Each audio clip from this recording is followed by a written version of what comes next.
You say you want something, you say you want to lose weight, but then you can't lose weight. Why can't you lose weight? What's the double bind?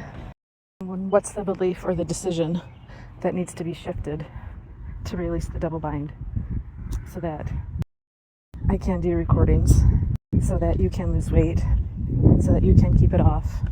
For me, with weight, the double bind was I needed to fill the void inside, and I was filling it with something other than what it needed to be filled with something that could never fill it.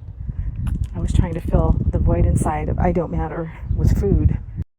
So I would eat enough for 3 people at every meal. I would eat enough to the point where I would be almost throwing up because that was the only way I knew I was full. And then 20 minutes later, I'd be sitting on the couch eating a huge bowl of ice cream with peanut butter, raspberry pie filling, and coconut flakes. Slowly killing myself, trying to fill the void of I don't matter inside. Is there a void in you that you're trying to fill with food? Can you ask yourself better questions to figure out what that void is? It took the use of a coach for me to figure out what that void was. Bring conscious awareness to the unconscious belief and the unconscious strategy and pattern of why I was eating to the point of almost puking at every meal. So I'm asking myself, what unconscious, deeply rooted decision, if released, would let go of all of the symptoms of being unable to consistently record myself on camera, get out what's in my head in a cohesive manner so that I can grow my coaching business to help all of the women I was meant to help. The reason that God put me here. It took Moses 40 years in the desert. I don't want 40 years. I don't have 40 years. I don't want it to take any more years. I don't have 4 years. I want this now. And what do I need to do to release it, to change it, to create a different decision that would allow me to do the things I need to do? And I apologize for all of the outside noise. I'm walking through the sub and cars are driving by with their windows down and the radio up.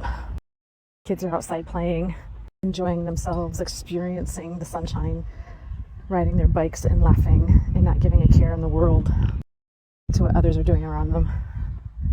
Having a care in the world to how they look, what other people think. And I would love to be able to carry that belief around with me every day, releasing that fear of judgment. It's like my niece, watching her have the ability to walk up to any stranger and instantly make friends with them and then go off and play. Being able to talk to their parents without a care in the world. She had asked me at one point on a family vacation to go up to the little girl's mom and ask her about this drawing, or if she wanted this drawing that my niece had created. I told her no, I wasn't going to do that. I couldn't do that. I couldn't just walk up to a stranger like that and just start talking to them. Oh my God, that was so unsafe for my nervous system. How could I possibly do that? What would she think about me? Some stranger asking her a silly question about wanting this drawing my niece had created. My niece rolled her eyes, grabbed the drawing out of my hand, and walked right up to her and asked her and had a conversation with her. And just awestruck me. She's my hero. And I try to create that for myself.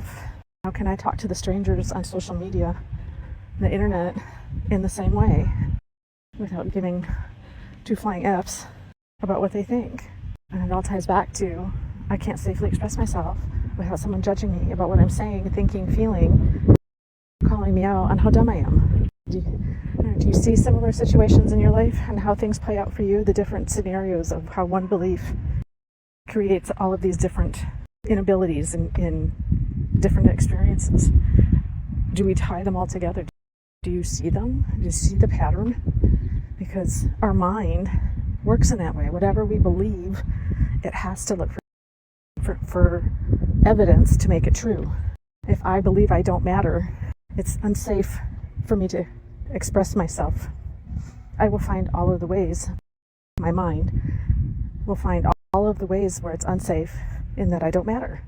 I delete and distort and generalize all of the ways that I do because my mind is looking for the evidence of the belief I don't matter instead of looking for and installing and keeping all of the evidence of I do matter. I do have something to say. I will not be humiliated by people for expressing myself. So I guess this is me working my way through to my own sovereignty without needing outside validation of who I am and that what I think and feel is actually okay. How can I give myself that validation and safety of that what I feel and expressing it it's safe to express it? How can I give myself that validation? How can you give yourself the validation and the safety you need in those moments that you want to binge on something, overeat? What is it that you require to feel safe?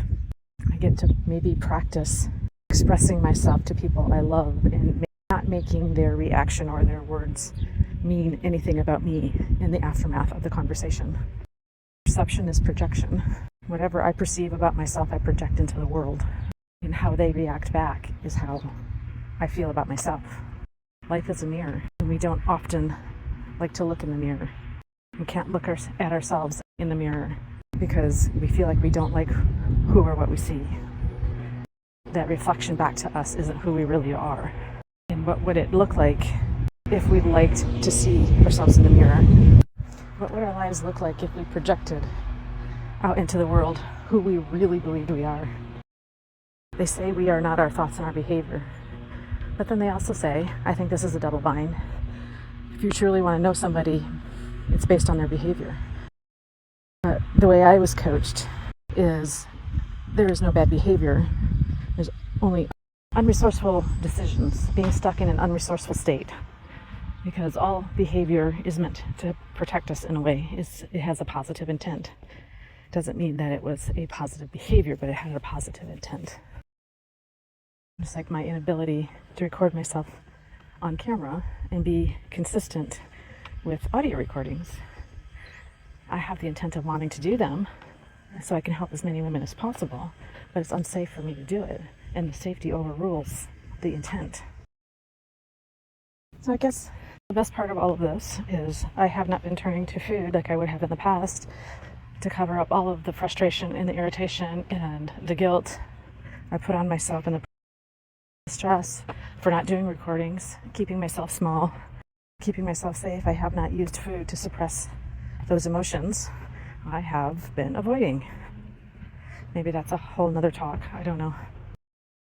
So I guess when I get home from my walk, I'll do some journaling. Another avoidance tactic for, I found a penny. Another avoidance. It's a good thing I'm going to journal, don't get me wrong, but I feel like it's also another avoidance tactic to going home and recording. But how can I record if I don't resolve the limiting decision that I've created, release the double bind that I've created for myself for not being able to do this and put myself out in the world? Maybe I just need to start doing it. Even if I do record it, I don't even have to show anybody. I've reminded myself of this before, but I can't even bring myself to push record, to sit down and turn Zoom on or my phone and push record. And as much as I can look myself in the mirror every day and tell myself I love myself, why can I not sit down in front of the camera and look myself in the eye in the camera and say that to myself? What's the difference between the camera and the mirror? I don't know. There's something about it being recorded and being there forever. Makes it more real, more tangible. There's a difference though. And I'm just realizing that, talking this through. I don't know, maybe it's part of that saying that everybody says, once it's on the internet, it's always on the internet, it's out there forever. It could be. I get to figure this out. I get to journal on it. I get to practice something different. And even if it is as much as a 2 millimeter shift, it's still a 2 millimeter shift. And each 2 millimeters builds on the previous. So my wish for you today is, can you see the pattern? Can you spot all of the circumstances in your life where you play out the same belief, just in different areas of your life? Does that make sense? And once you can start to see the pattern, you can start to shift it. Always a work in progress. Always willing to do the work, even if it takes me a while. And if you want help with your work, that's what I'm here for. I'll help you uncover the unconscious beliefs and the patterns so that you can shift them, so that you can get what you say you want in your life.